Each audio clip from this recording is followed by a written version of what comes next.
ordinance moving through the Louisville Metro Council is aiming to make late-night bars and clubs safer.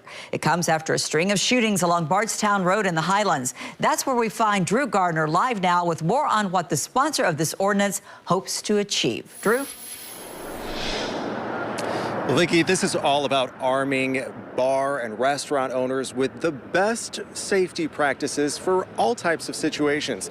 Now, Councilwoman Cassie Chambers Armstrong, who represents the Highlands, has spent the last year meeting with business owners, neighborhood associations, and LMPD to figure out ways to make late-night destinations like this and others safe.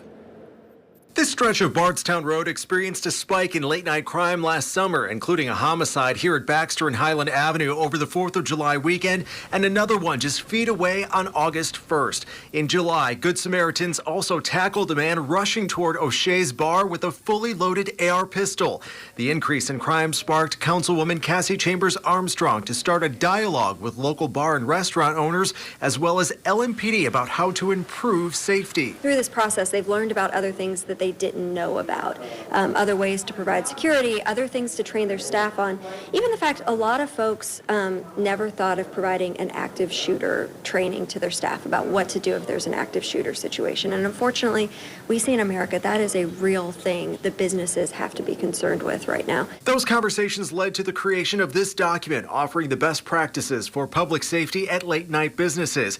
It addresses ways to handle intoxicated customers, sexual assaults, and many other potential incidents specific to late-night businesses. We know a lot about what best practices look like. We also know that when we tell people what best practices are, when we help get information out, it actually ends up saving lives. And it's really important as we head into summertime that we, as the elected body of Metro government, show that we are committed to public safety and committed to addressing our late-night safety issues. Chambers Armstrong is now sponsoring an ordinance that would require Louisville Forward to create the document and update it as necessary.